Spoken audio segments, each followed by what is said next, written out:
fucking, it's been a day. Oh, what's going on? I have a toddler and she's 2 and she's a human fucking monster. She just decided today's the day? Well, she's at that point in life where she's like capable, but she's not like, she has no like limitations or consideration for safety and doesn't understand right and wrong. So like, not only is she actively trying to fucking kill herself around every corner, she also like doesn't understand like destruction or like responsibility or consequence or... She's the Joker. Yeah. Like, they're literally psychopaths. Like, when you're 2 years old, you are an actual fucking psychopath. That's it's not her fault. She hasn't learned how to not be a psycho yet. No. Hopefully hopefully that works out. Or you got a real problem on your hands, when she gets in the middle school. It'll go one of two ways. Either I get to be on the news because she like 8 people, or she'll be like a senator. Like, those are the like 2 paths ahead of her. For a second there, I thought you were going with the, like, I'm going to be the proud dad. Like, at least she accomplished something in middle school. Hey, man, I don't want her to be a serial killer, but if she is, she better be the best there's ever been. Welcome to the podpunkshow.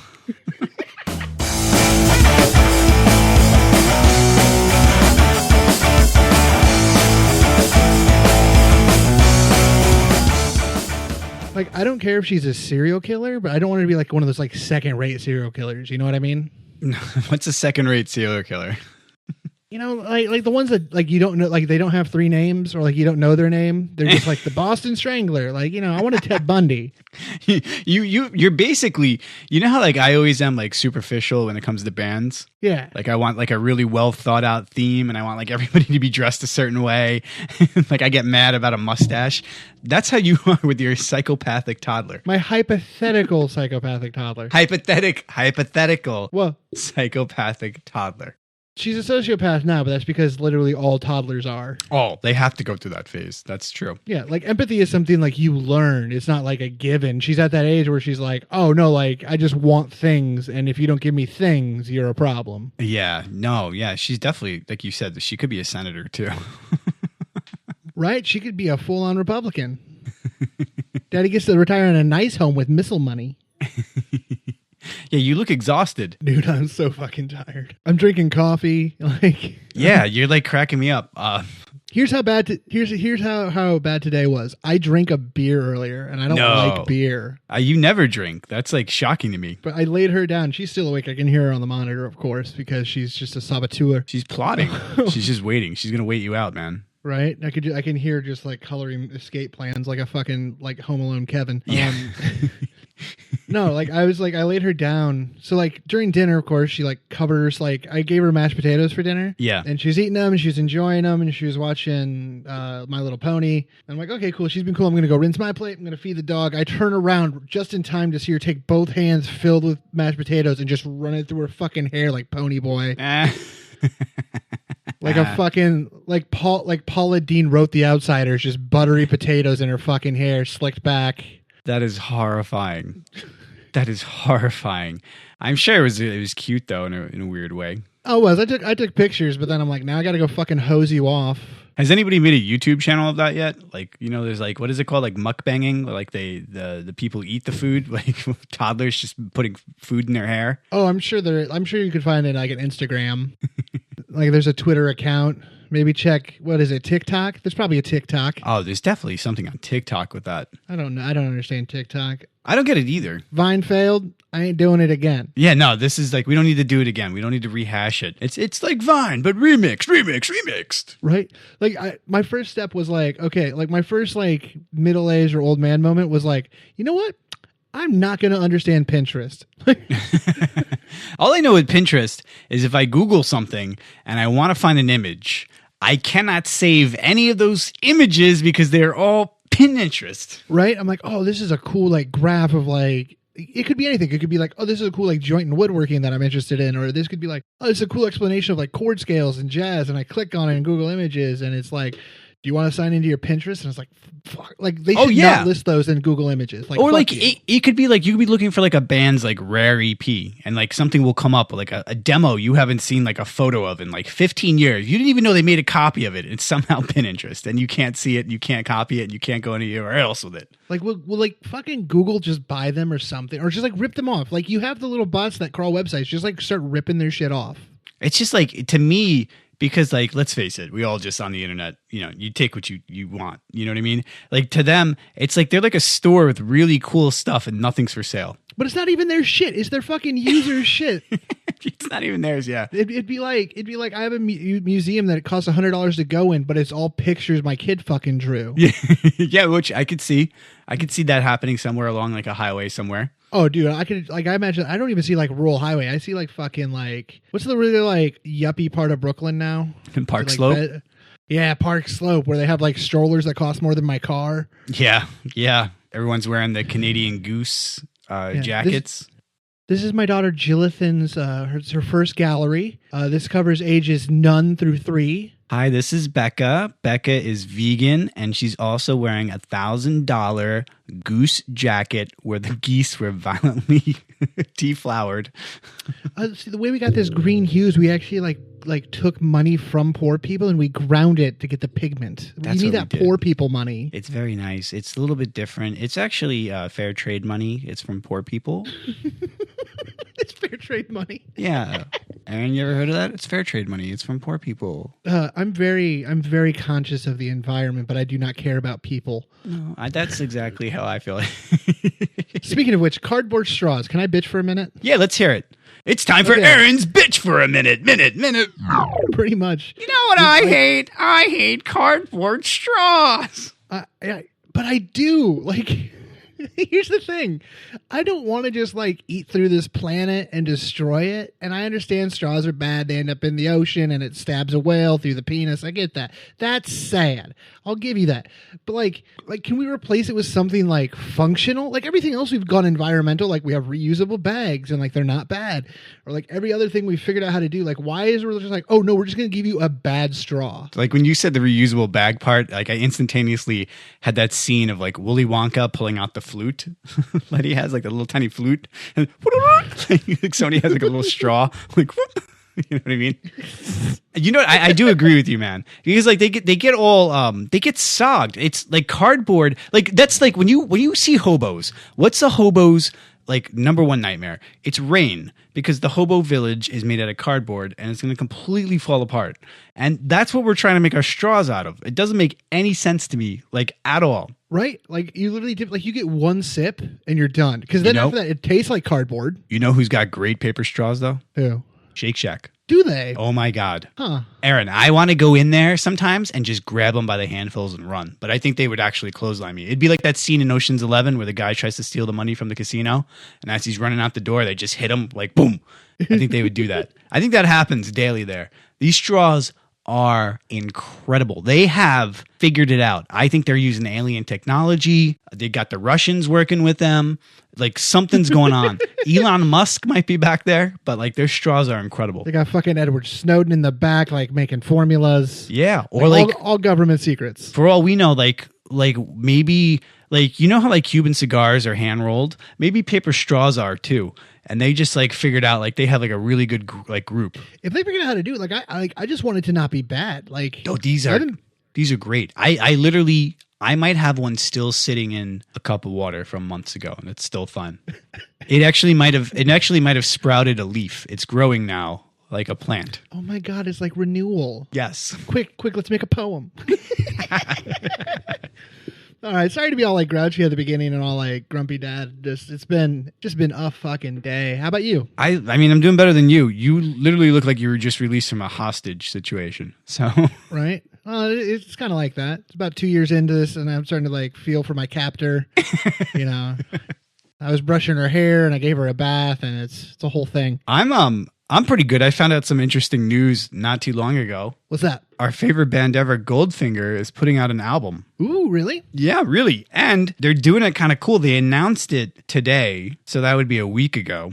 And it's coming out at the beginning of December. So it's literally coming out in like a week. So they recorded it and did it. And they're like, hey, we got a new album and it's in 2 weeks. Do you think they recorded it like isolated? Because like all those people have like their own studio. Because like they were putting the videos on YouTube of them like doing like, you know, their songs like all from home. That's a great question. We should, because I think Feldman would probably be somehow like documenting it. We should look into that and see how he recorded this album. Because like I don't know, he's kind of a control freak. I could see him like maybe recording the whole album himself, like he's Goldfinger.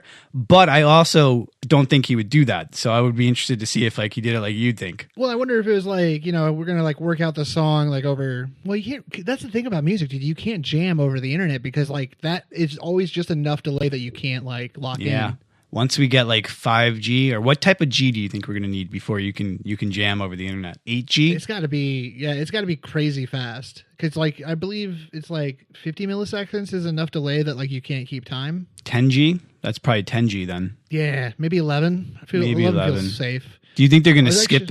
Do you think they're going to skip a G? Yeah, they might go to 7. 7 feels way better than 6. Like when we get to 13G, they're like, nah, this is 14G. We're like, we know what G this is. Even it has to actually be faster than wires though, because even the delay of like 10 miles of just like Ethernet cable would be enough that you couldn't like sync up musically. That's so crazy. Like there was who's that one author? He wrote Moneyball, and he kind of writes like those like little quirky books. I think he did like The Big Short too. Michael Lewis. I believe you. So he did this. He did a book, and basically the whole story was about like a fiber optic cable that was installed between New York and Chicago. And because of this cable, this one like group of investors had a competitive edge because it was quicker than wireless. Oh yeah, I know that like all like the computers that do trading, they're actually like you can put them in the stock exchange building and they all have the exact same length of cable to the servers. Yeah. Yeah. So like this is like basically, I think it was called like Money Boys or something. I totally could be making that up. And this is also one of the ones I didn't read. So I'm just talking about, I'm like giving a book report right now and I have no idea what I'm talking about.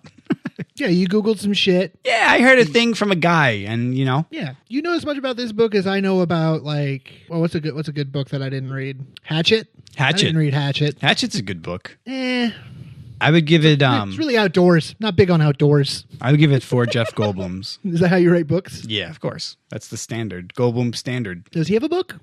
Jeff? No, he would never. You know he plays jazz piano, right? Just the way that he talks with his cadence doesn't shock me that he is a probably specialist in jazz. Yeah, I've actually watched some of his sets. He's like he knows his stuff. He can play, but he plays jazz piano exactly like you think he would. He plays it like him. Is it really? It's like that's what I'm saying. Like, because even like I think the way he talks is kind of like it's a very weird cadence. It's like in beat, but it's not. You know what I love about Jeff Goldblum? Everywhere he goes, he feels like he's just happy to be there. Yeah. He's just great. He's just got a vibe of like, hey guys, how's it going? Like, you know, he just seems like the most chill. Yeah, I know exactly what you mean. There's he's definitely got a good aura going on to him. I'm really interested now. I wonder with the Goldfinger thing though. Like, I wonder if they were social distancing or if like they actually recorded the album remotely. Yeah, I think they did it remotely. Would be my guess. We should just ask him. I know. You got his number? Somebody should call him. I have his email. We should bring him on the show. What's he doing? He's in quarantine. I know, right? What's he doing? Talked to a couple nothings on the internet. What's new with you this week, Aaron? I've been playing guitar like a motherfucker. Like, yeah. I'm at a point where I'm like, am I a better guitar player than I am a bassist? Because that'd be embarrassing for my brand. Well, I think it is because like you're always like I would put you in the category of frustrated lead guitarist as a bassist. So I think it's just natural that you graduated over to the 2 extra strings that you weren't using. Well, graduate. Well, it's like they're different. Like it's a different philosophy. But like I suck. I'm not great at lead guitar. Yeah. But I can play rhythm like a mother because I know chords really well, and that's really all I do is I just like play just fucking chords. And I also my daughter keeps stealing my guitar picks. So I'm getting actually like really good at finger style. You have to learn. You have to do for the necessities. Right? Because I'm like I'm not gonna go try to track down a gray pick because we have gray carpet. I'm fucking boned. So I started learning how to like play with my hands. No, that's pretty cool. Yeah, you were sending me some stuff this week, and it was really, really good. You sent me one song that was gorgeous that you had written. That was really, really cool. You were like saying it's kind of like a poem. Oh yeah. That I wrote like a year and a half ago. The Happy and Healthy. It's a tone poem about my daughter's birth. Maybe I'll play it at the very end of the episode as like a tag. Yeah, that'd be cool. It was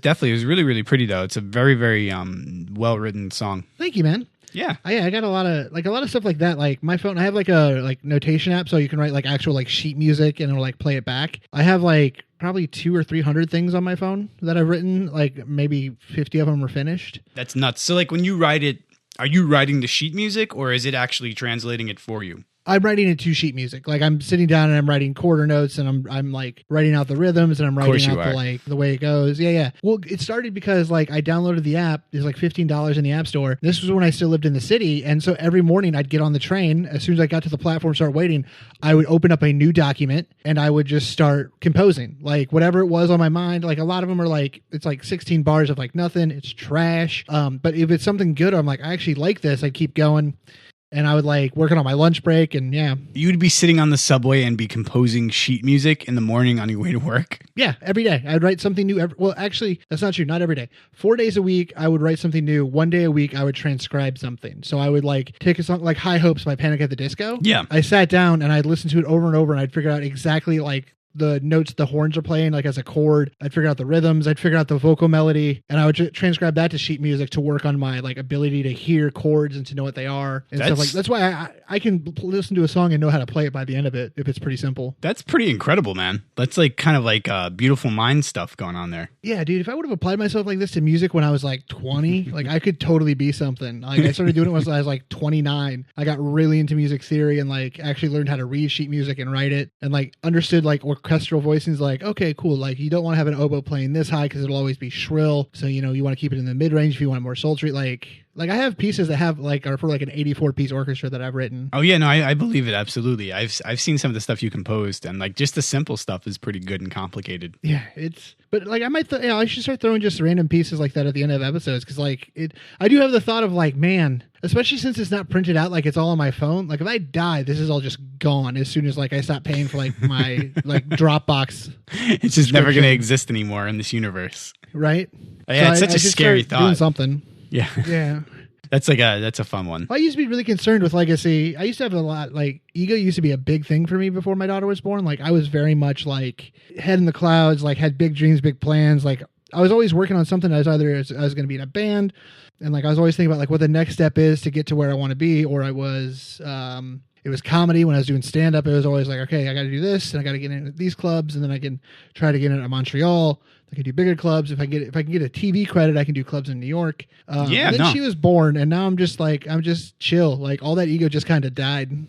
Now it's a completely different life these past 2 years. Yeah, but I'm actually way better at music, and I think I'm actually funnier now that I don't I'm not trying so hard to impress everyone I meet. Yeah, no, you have a completely new aura about you. It's more focused and chill. Yeah, because dude, there's nothing like dirtier than trying. Yeah, I know what you mean. That like stanky desperation of like, you know, I call it guitar store guy. You know the guy at the guitar store who's trying to play the most complicated thing he can play because he knows people are listening? Yeah, exactly. I was that insecure guy for so long. I hated going to music stores because like, even though no one's actually actively listening to you fucking pluck away on some like guitar you'll never afford, like I was always in my head about it, but now I don't fucking care. Like, I don't need to impress anybody. I was always afraid to like whenever I went into like a music store to like play. Like I used to hate that. Like whenever like I'd go in, like I would already know like what guitar I was gonna get or like what amp I wanted, and the guys would be like, "Hey, you want to try it out?" I'm like, "No, I'm good. They're like, no, go ahead, man, go ahead, give it a little run in the car." I'm like, no, I'm fine. I don't need to do any of that. Right. Well, I had a realization a couple of years ago too about that. Like, you know, those dudes who are like fucking. You know those dudes who are like amazing at guitar? Like doing like weird like hand over the fretboard and using their thumb and doing like crazy fucking chords and they're like fucking Yngwie Malmsteen like shredding and sweeps and shit. Yeah, exactly. Yeah, those dudes suck. Like, here's the thing. I realized there's like the people who are that like technically good are boring. Well, it's like I always looked at it as like muscles. Like those are like the guys that have like they're like Mr. Universe. They have like those huge muscles, but like when you look at it, it's like it's not usable, it's not human. It doesn't mean you're actually strong. They can't even like bench press anything. Right, and it's not even attractive anymore. They can't even fucking zip up their own pants because they can't reach because their pecs are in the way. Yeah, they look like the Koopas from like Super Mario Bros. Because their heads are so small and their bodies are so big. Right? Yeah. Dude, that's exactly it. It's exactly like a body. Like, and that's the thing is like, I kind of came to a point where I'm like, I don't care how good I am. Like I want to always be getting better, and I'm always working on music in some way. Like I'm trying to learn songs I don't know how to play, or like fingerstyle, like something that I don't know how to do. I'm thinking about getting a tin whistle. Tin whistle? Yeah, like an Irish tin whistle. What is that? Imagine an Irish song. What you Okay. think is a flute, that's actually a tin whistle. Oh, okay. Of course, that wouldn't be anything sophisticated from the Irish. It's just a tin whistle. Yeah, it's real simple. What do you make? Do you make that with a carrot or like a potato? No, not quite. It's made of tin. It's made of tin. Okay, I thought we would just make it out of carrots and go, oh, it's a tin whistle. You're blowing to the tin whistle in the middle here. Oh, gee, why wouldn't you play the tin whistle, Aaron? Not with marshmallows in your Lucky Charms. But like, that's what I'm always going for musically is like, I want to be getting better. Oh, hold on. Is a tin whistle in Titanic? Is that a tin whistle? No, that's a flute. God damn it. You couldn't just give us that, Aaron. We're proud people. It should have been a tin whistle, like thematically. Right? Wouldn't a tin whistle work? I think like maybe like they went up there and they were like, Irish need not apply. Right. Well, especially because isn't Jack some like Irish, like nothing, and he's trying to get with Rose, who's like, fancy aristocracy. Yeah, what the hell, man? They should have, I think they were being a little slight there. Yeah. That movie probably did well in Britain because the Irishman dies, Yeah. They're still pissed about everything. Dude, like, it's crazy. Like, I don't know if you've ever heard like someone British talk about like someone who's like British, talk about like someone who's Welsh. And like, yeah, there's a lot of infighting over there. Yeah, it's a United Kingdom, but it's not, It's not it's too united like a family reunion. No. And like, it's so silly too, because like, I know to them, it's like a very big deal. And like, there's probably clear differences to them. But like, when you're not from the region, you're like, dude, you all just called it a lift. Like, I don't know. Right. I don't know what the problem is. Like, I don't know the difference between like if you're Northern Irish or you're Welsh or you're Scottish or you're British. I just know if you're like, are you like Cumberbatch British or you like chimney sweep British? Yeah. Like, all I know is like, these are not biscuits. Like, stop Right? calling it that. What's a torch? Why is it a torch? It's a goddamn flashlight. Torch. I was thinking a lighter. You see? I don't even know what the hell that is. Yeah, Bits and Bobs is your junk drawer. Bits and It's the Bobs. Bits and Bobs. Yeah. That's not a bad one. That's pretty good. Are there any other good ones that we know? I'm trying to think. Well, fanny means vagina. It doesn't mean butt. What? That would throw me off over there. I would be very confused. Right? Like, I'm pretty sure if you say fanny pack, I think that's a crime. You had how many coins in your fanny pack? Just, how dare you? Good day to you, sir. Man, British slang's so much better. American slang's always like, everything's just a dumber version of something. Yeah. Why is it that British people always sound so much more sophisticated? I don't know. I think it's our self-hating, like, because we, like, left them. Like, You we think it's broke like a up with daddy them, issue or something? right? Like, we're always mad. Like, we broke up with them, but we still want to, like, make sure we know they know we're doing better than they are. I like that. Yeah. And fucking King over there and his fucking shit. He's, look at me over here. I got the biggest economy and all these guns. Yeah, that's right. We are kind of overcompensating a lot. Oh yeah. We're very much like the bitter person in the breakup, even though we did the breakup. Yeah, even though we were the one that caused the problem, we kept you kept waking up and catching us in the tea jar. The tea jar. You know what I mean? Man, I can't get behind tea. I can't do it. I go through tea phases. Like whenever I'm trying to better myself and I'm in a wellness mode, I will try to incorporate tea. But I don't really, Oh, I can't do it. Boba tea? Boba tea is like drinking a fucking swamp someone put in a cup. What is boba tea? I honestly, I don't know. I've had like a sip of one once and it was nasty. There's like chunks of shit in it. Oh, no. Like I've had like I'll drink like green tea or, like black tea or like herbal tea. But yeah, there's like some people I know like that literally looks like wood chips. Right? They get that, like they don't even use a bag. They just drop leaves in a fucking cup and let it swirl like Harry Potter. Oh, Yeah. Look, it's a dog. You're going to die. Oh, yeah. Oh, dude, I forgot to tell you. This just popped in my head. You know who just came out with another, like an EP album? And it's actually pretty good? Who? I Am the Avalanche. Oh, yeah. I remember hearing about that. Yeah. Like we had a couple episodes back, we were talking about a song came out. But my friend Alex, who was the drummer in my band, he texted me last night. And he's like, hey, have you heard the new I Am the Avalanche? And I was like, what? And then I jumped on Spotify, and there's like 3 new songs. They're pretty good. Oh, that's awesome.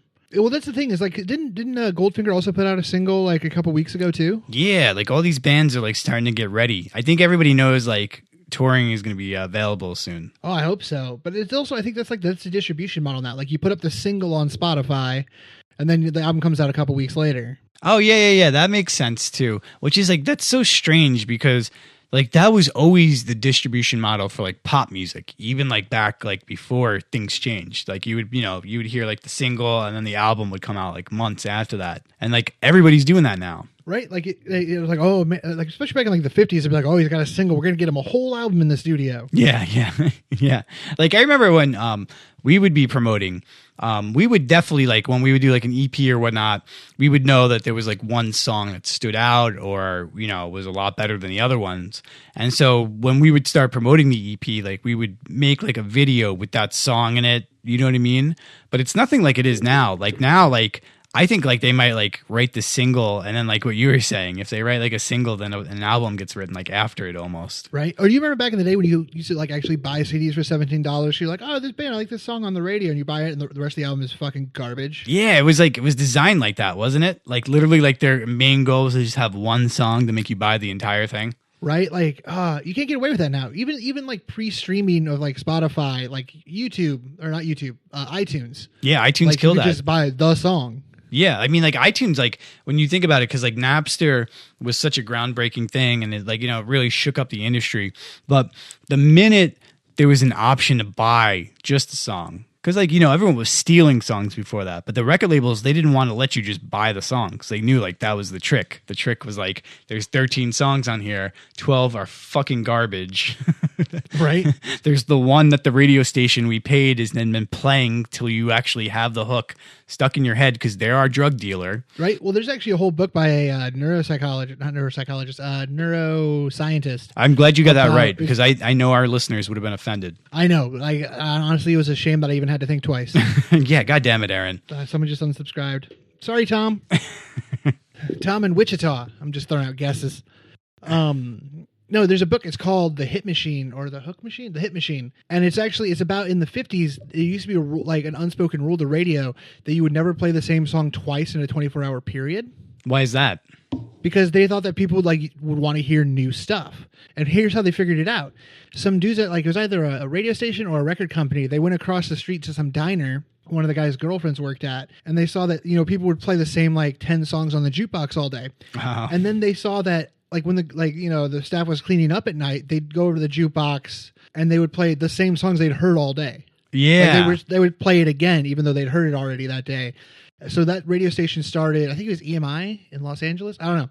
I learned this from a Sideways video. Sideways on YouTube. Great channel. That's crazy is they didn't even know they had a drug. Yeah. But they found out that if you people will listen to this, that's how top 40 radio became a thing. That they invented top 40. They the best 40 songs. They just play those over and over, and they became the most popular radio station, and everyone followed suit. And then it's that's basically the Reddit model. Yeah, like the upvoting. Yeah. So I wonder maybe they took it from Reddit too. That was probably something that helped.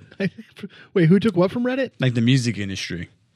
A lot of people take things from Reddit. I'm on so many websites that go on now, have things they took from Reddit. I'm sure the music industry probably did that too. Oh, I'm sure they do, but this was back in the 40s. Yeah, that's what I mean too. Did you see Reddit back in the 40s? No, was it good? Yeah, it was pretty good. So basically, you were on the train and you'd be reading your newspaper, and then if you liked the article, you would rip out the article. And when you got to the stop, you would leave it in a bucket. And at the end of the day, they would count the articles. And then the top articles would go up onto the bulletin board, to which you could then leave a Post-it note underneath it. If people liked the Post-it note, they would move it higher up on the bulletin board. It's pretty obvious. Oh, yeah. Well, honestly, the best stuff is always in the Post-it notes. Yeah, this started in Philadelphia. So I'm sorry it took me so long to catch on to the premise of steampunk Reddit. Yeah, I didn't even know what I was doing there, so... It took me a minute, what the fuck is he talking about? He's using a lot of words. Oh, okay. Speaking of Reddit, I heard John learned a thing. Oh, yeah. So I was, I had so many ups and downs here. So this was such an emotional tale. I was on the interwebs and I learned a new thing, Aaron. And this was something too that when I showed it to you, I don't even think you knew about it. There was a band that was ginormous. Only in Canada. So basically, they were pulling in American pop band level numbers. So like if they were to put something on YouTube, it's going to get like 7 million plays for the music video. But like nobody in America has ever heard of them or anything. Yeah, I'd never heard of them. Yeah, because you sent me the link, and I read like the headline. I read like some of the top comments. I didn't read the article, and I was like, okay, because you were starting to text me more about it. I'm like, just I'll let you go deep dive, and you can teach me. Well, like the funniest thing is like I completely forgot their name. Like that's how Canadian they are. It was like Tragically Hip. Tragically Hip. Well, I kept thinking Nostalgic Front. Nostalgic Front. No, that's a podcast. That's a podcast. Okay. Yeah, it's my buddy. That's Patrick your buddy's Hasty podcast. Yeah. Okay. So Yeah. let's give a shout out to Nostalgic Front. They do everything from the 90s, right? Yeah, like all like just back in the day stuff. Yeah, Patrick Hasty and Brandon Ream, both Iowa boys. Yeah. Both And comics here in New up York. until 30 seconds ago, I thought they were the name of a Canadian band that was insanely popular in Canada. So Tragically Hip was this band, and basically they came out of the late 90s, like kind of like that maybe not late 90s, mid 90s, the alt rock wave that was coming through. They're very much like REM, which is like what I think they sound like. They're basically just REM. Okay, like that college rock sound. College Cardigan rock. Yeah. And they're just very Canadian. Like when you watch the music videos, all the videos are like out in the woods with snow and mooses, or like they're like in a house party, but everyone's being very polite and not bumping into each other. It's just very, very Canadian. And essentially they became like the band of Canada. Like they were huge in Canada. And I'm like watching this, and they had a show where everybody just like stopped what they were doing. And Canada only has 35 million people for the population at the time. And I believe 10 million people watched this concert when they put it on. It's like 1/3 of Canada stopped what they were doing and watched this concert. And while I'm reading this, my brain just starts going into gears. And I just think it's like really funny because like we've never heard of this band, and like we're so like American, and like all of Canada just cares so much about this band we could give like two shits about, like that type of thing. And then I found out why they were doing it, and I felt like crap. Oh yeah, I think this part was spoiled in the story for me. Yeah, that was like what kind of brought it down for me. But long story short, the lead singer, and they were a very popular band in Canada, the lead singer was diagnosed with terminal brain cancer, and he was going to die within like 6 months. So like they had to go on a farewell tour. And when they finally played their final show, it was a very big deal because like everybody in Canada was like, getting to see this guy like use all of his strength to go up and just do it one last time. It would almost be like seeing like Freddie Mercury, like when he was like in his late stage AIDS, like doing like an arena tour. Right? Yeah. And so like I was just like, I felt like a prick because like the entire time in my head, I'm just picturing like this just completely Canadian, polite, like band that just like America never had interest in. And they tried to make it in America. Like they were like pushed for a while and it just never took off. They were on SNL when Michaels had them on awesome. SNL. Yeah.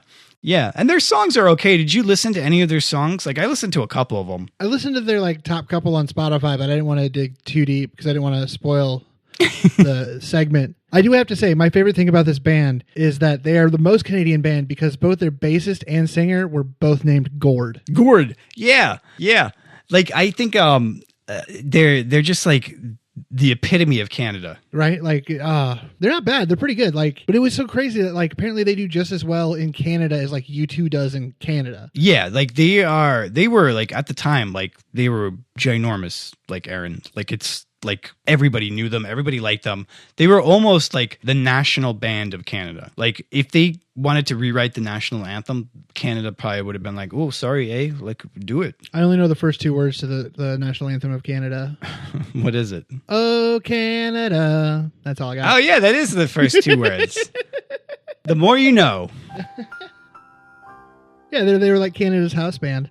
Yeah, they were like Canada's house band. That's a really good way to put it. They're Tragically Hip. Yeah. Or as they're referred to by Canadians, they're just called the Hip. The Hip. Is that what they call them? Yep. Yeah, I feel so bad that the lead singer passed. Yeah, that's a huge bummer. Yeah, that is a huge huge bummer. I'll put in a little clip of one of their songs right here. Yeah. We kings of all treasures buried, and all you hear are the rusted breezes pushing around where the vain Jesus.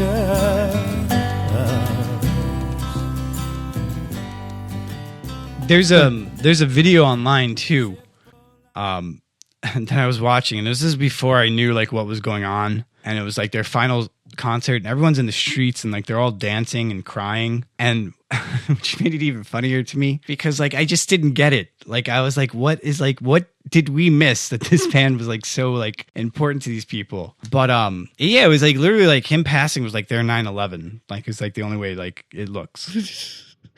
I mean, yeah. Yeah. Like there's a video online, and like just their reactions to their final song is like it's like a gut punch. Oh man, that's a bummer. Speaking of bummers, can I talk about a piece of classical music I sent you this week? Yeah, let's speak about that. The piece was it's one of Johannes Brahms. It was a waltz, right? Yeah, it was one of his 16 waltzes. It was Opus 39, number 9 in D minor. Aaron, can you answer something for me real quick before we move forward? Yeah, go ahead. Are you a serial killer? No, why?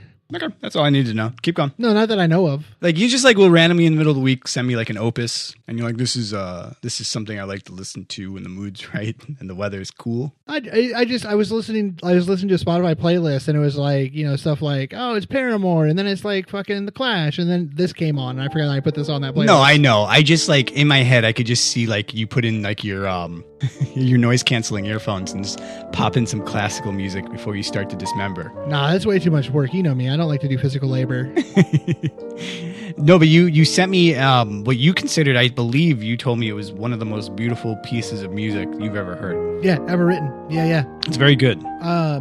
It's only like a minute and 20 seconds long, but I'll play a little clip.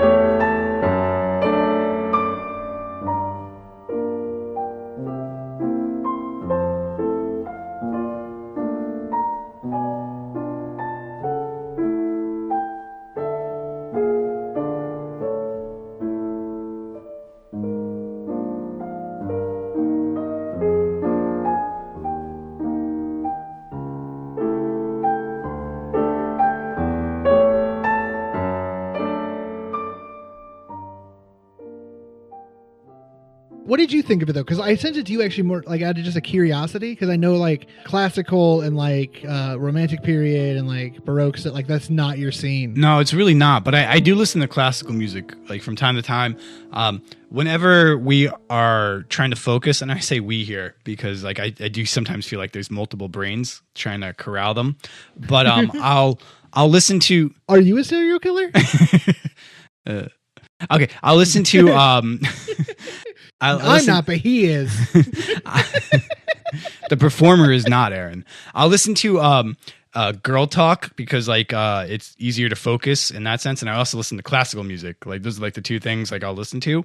When I'm listening to classical music though, because of John Williams and being raised on his soundtracks, I'm into more of like dramatic horns and like very like ba-ba-ba-bum, ba-ba-ba-bum. I like very like, and then also like my weirdness where I like hardcore music. I like very like rhythmic pieces.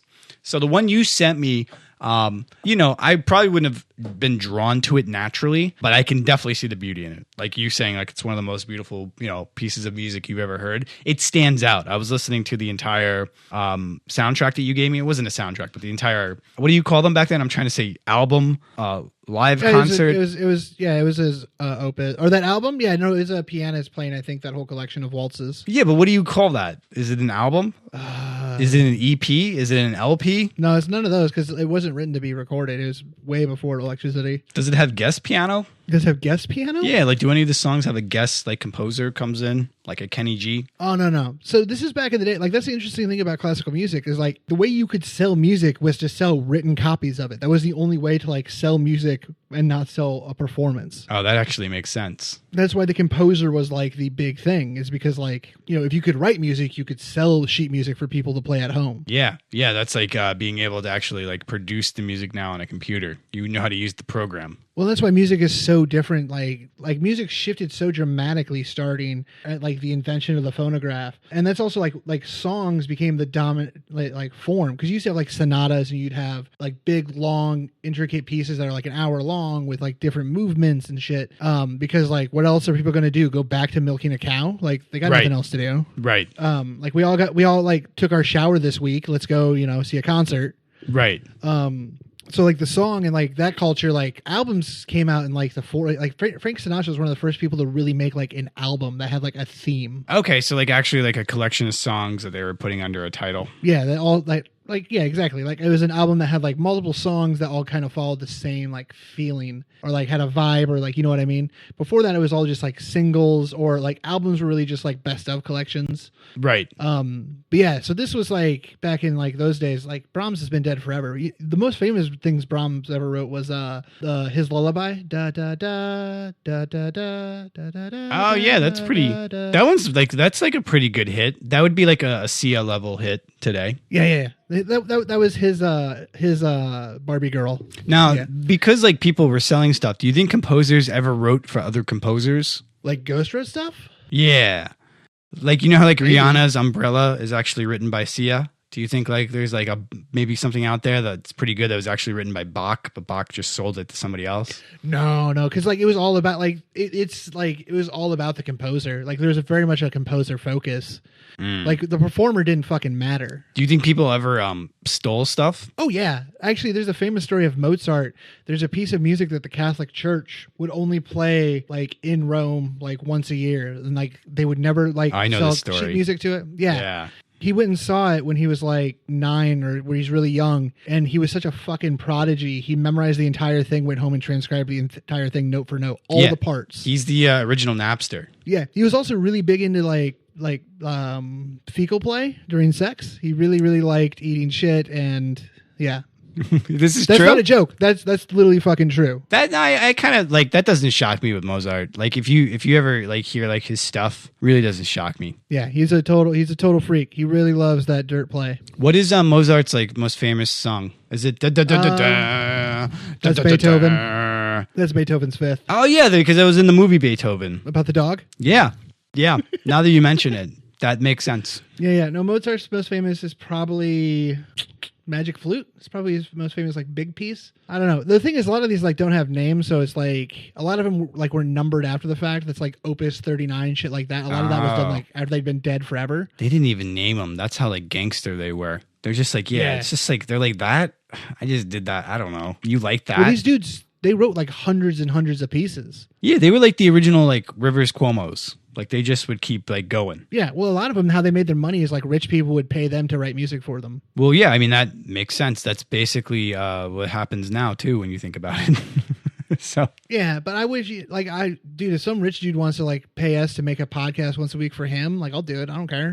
Oh yeah. Oh, you mean like in a private sense is what you mean? Yeah, like welcome to the Todd Punk Show. This one's for Todd. Oh yeah, no, we would definitely. I mean, I would do that for minimal money, like a private podcast for somebody. We'd have to come up with segments though, like for Todd. Like what Todd do this week? This is Todd's weekly review. Well, do you think we would make it hypercentric to Todd and his life, or do you think we would just do our own thing and hope Todd liked it? I think we'd start doing our own thing, but as soon as Todd wasn't happy, you know, those checks need to keep coming in. This guy Todd too, I could see he's the guy that like he orders once a week from the Italian deli, but when he orders, he's getting like 3 eggplant parm subs that are large. He's probably going to eat them all on the same night. He's also getting like $40 worth of food. That's his dinner. Oh, see, I took it as he ordered 3 of them, but that's because he only likes the middle bite because it's the best bite. Do you think Todd's going to be that tough? If he's going to be like that, this is going to be a very difficult personal podcast for Todd. True. We really got to make sure we focus on like bands he likes, which unfortunately is just the Eagles. Oh, Jesus.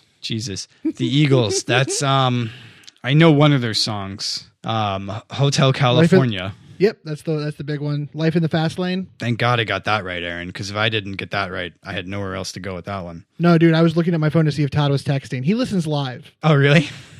Good. Yeah. Great. Yeah. Great. That's not putting me on the spot now. Hey, Todd, how's it going, man? Hope you're liking the show so far. We didn't really get into anything about your wife, Susie, but to be honest with you, she's been a little bit difficult to crack. Yeah, I think you have that mistress, you know, because only Todd can hear this. So, you know, there's no secrets between us and Todd. Didn't the Eagles, didn't their lead singer go crazy or something? Oh, yeah. Well, they're all from, I think they're all from Detroit or Chicago. Oh, but, that's going to do it.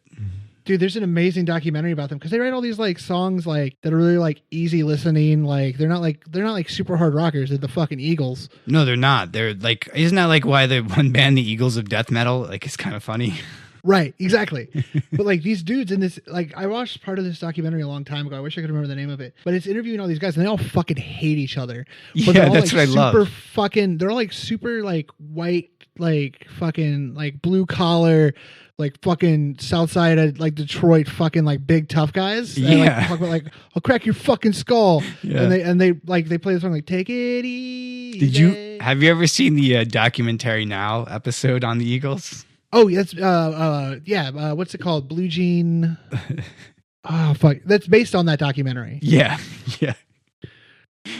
If anybody's never seen Documentary Now, I highly recommend that show. That's the only one I remember because I don't watch documentaries, so I don't know what they're lampooning. But the music one I could get behind. Yeah, exactly. Well, like the other thing too is like their mockumentaries are so well written that even if you don't know like what they're spoofing, it's so ridiculous that it does kind of all come together. But Blue Jean Committee. Blue Jean Committee with Bill Hader. Yeah, Bill Hader's their lead singer. Yeah, Bill Hader and Fred Armisen. And Seth Meyers. Seth Meyers writes with him on it. Yeah, Fred Armisen is the drummer, and he goes back to just working in the meat plant. Have you ever seen the SNL sketch History of Punk? History of Punk? No. What is that? Oh God, this is actually where I know this because this is where they got the idea to do Documentary Now. History of Punk is this great sketch from SNL. And it's like a fake documentary about a punk band from like Britain in like the 80s. That's awesome. And they're all like fucking like fuck the Queen, you know, she's a fucking C word and all this shit. But like Margaret Thatcher, who was like their Reagan, like their tough as nails, super Republican, fucking conservative prime minister. Yeah. Their singer for some reason fucking loves her. So it's like the Sex Pistols-y type like British punkers, but like he writes songs like how he fucking loves her and everyone boos him, of course. And he's like, hey, she's got a very hard job. That's so funny, man. Yeah. That'd be Watch like the whole sketch. It's History of Punk on YouTube. That's really funny. I got to check that out. That's like almost like if we had like instead of Anti-Flag, like a band here that was just like pro democracy or whatever. Right. Like they're super punk, except they for some reason just loved fucking Dick Cheney. Yeah. There's always like those subgroups too. Like they don't belong. Like they'll like clearly like when you see like the leader of the Proud Boys is like a black guy. Like what's going on here? You know what I mean? I like those mashups where you just see that type of stuff and you're like, what the fuck? Yeah, it's like those videos where a lion becomes friends with a dog. Yeah. Yeah, exactly. You know, every time I see those where it's like, this lion became best friends with this kitten, my first thought is like, how many kittens did they go through before he found one he liked? Yeah, exactly. It's because he's full. He's full. He ate the other 3. Like, wait till tomorrow. Yeah. I mean, you had to get your Instagram off the ground. I get it. But geez, you went through a whole barrel of cats. Yeah. A whole barrel of cats. Oh, fuck. Yeah, I don't watch those. Or like those like, oh, this lion lived with his family for 20 years and they release him in the Serengeti and he remembers them and he gives them a hug. Oh, dude. That stuff like drives me nuts. Like, how are you going to trust, number one, that's the right lion? Like, you know what I mean? Like, number two, that the lion still like likes you. Like, what if like he decides like he has a bad memory? Or what if he's met like a new female lion and she's completely turned him against you? You know what I mean? Like when your friend starts dating that girl who's like just a total fucking pain in the ass. Yeah, exactly. You know exactly what I'm talking about, Aaron. Just completely changes him. You don't even know Carl anymore. Dude, Carl, you used to be so cool, but ever since you got with Diane, dude, like you're like, you don't like, you wear sweaters now? What the fuck, dude? Let's drink beer. Carl, do you remember when I used to cut up the carcasses and I would actually let you watch me kill them before I fed you, Carl? You don't appreciate anything anymore. This is a dark turn. Well, he's a cat, Aaron. He's a lion. Oh, I'm not a serial killer. Come on, Aaron. That's fair. You're not the serial killer. That's right. You are. What if that was Ted Bundy's entire defense? I know you are, but what am I? Yeah, I know what you are, but Your Honor, I know what you are, but what am I? Mr. Bundy, you're charged with 27 counts of murder. I'm rubber, you're glue. Whatever you say to me sticks to you. No backsies. Did he just say no backsies? Order in the court. Order in the court. Go to the court. You cut to that fucking clip of everyone losing their mind from World Star. You know, Ted Bundy, like, he used to just leave. Like, he escaped from jail, like, multiple times. He would get arrested. Oh, really? Yeah, he'd get arrested, and they would, like, put him in an interrogation room, and he would just, like, sweet talk his way out of it. Or, like, they would leave the window open, he'd just, like, walk out. Like, multiple times. I don't know anything about Ted Bundy other than, like, he's from Florida. Yeah. Zac Efron likes him. Yeah. A lot. Fucking High School Musical, man. It'll change you. Well, no, I like when Zac Efron played him, like, again, I don't have a source here. I heard he actively pursued that role. Like, he wanted, Really? Yeah, I heard he wanted it. He wasn't really acting, if you know what I mean. I mean, it's probably better than being in, like, Dirty Grandpa 3. That's right. Dirty Grandpa 3 is pretty disgusting. Have you seen It's Dirty pretty Grandpa terrible. 2? No, I have Safe Search on. You know, save search on. You got anything else this week? Not really. I mean, that Canada band, I thought I was going to do more with it, but once I found out the guy had brain cancer, it kind of really brought the whole thing down. But my whole angle on it was just, I thought it was adorably cute that our neighbors to the north, which, you know, we always talk about and we appreciate them, that, you know, they've given us great things. They've given us Simple Plan. They've given us Celine Dion. Billy Talent.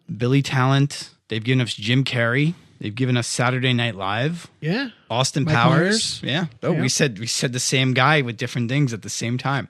So they've given us a lot. And I Ice think Road Truckers. yeah, Ice Road Truckers, Boot Time 8, Wolverine, the Wolverine from X-Men. He actually comes out of Canada.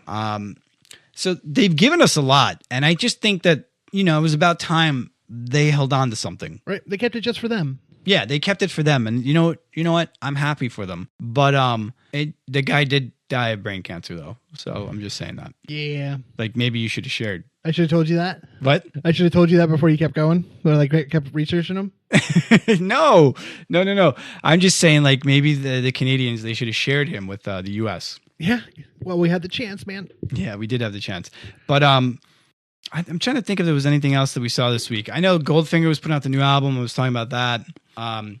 Bayside has a new song out. Oh yeah. Yeah, I gave it a couple listens too. It's actually really, really good. I was Bayside to me, and they're one of my favorite bands. I know they're one of your favorite bands. They were like falling into that it's almost like a syndrome, and you see it a lot in stand-up comedy where you have your breakout and you become big, and then kind of like you just kind of keep repeating that over and over again, or it's like just a different variation of like whatever you were doing. Like if it's not broke, don't fix it. You know what I mean? Yeah. Once you find like a good sound, Yeah. stick to it. And that can get stale because Jimmy Eat World is kind of in that same funk for me too, where I love that band. I know you hate them, but like ever since like Futures, they kind of just like keep putting out the same album. You know what I mean? It's just like it's a great album. It's really good. So I was kind of like feeling like that with Bayside, where you know, a lot of the stuff, it wasn't like repetitive, but it just like they weren't pushing boundaries. And this song though was pretty good. That's awesome. All right. You feel good? Yeah, I feel good. All right. My name's Aaron Haag. And I'm John Bryan. Stay punk.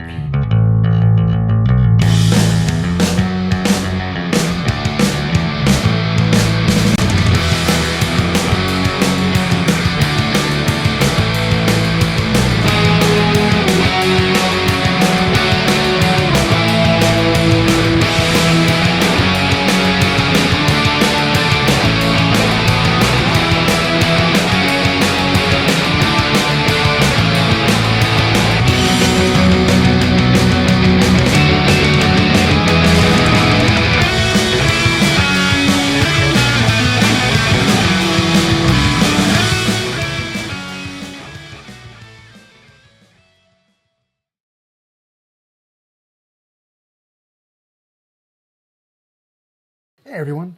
So, as John mentioned earlier, this is a piece of music I wrote about 6 months after my daughter was born. It's called Happy and Healthy. It's a tone poem. So it's a short piece of music that's supposed to kind of like convey an idea or a theme or a scene. So this is about my daughter being born. It's very short. It's like a minute or so. It kind of starts off very uneven, like kind of lost, kind of that feeling when you first find out you're going to be a parent. Then it becomes a little more frantic as like, you know, the baby just get closer and closer to being born. Then there's a lot of like friction about the idea of like 2 becoming 3. So there's actually some like polyrhythmic ideas there. And then there's a big moment where the baby's born. Then there's just a little waltz at the end. Just kind of the joy of meeting your child for the first time. It's very short. listen if you want to. I don't know. I've never played it for anybody before, besides I sent it to John on a whim. So let me know what you think, and thanks for listening to the show.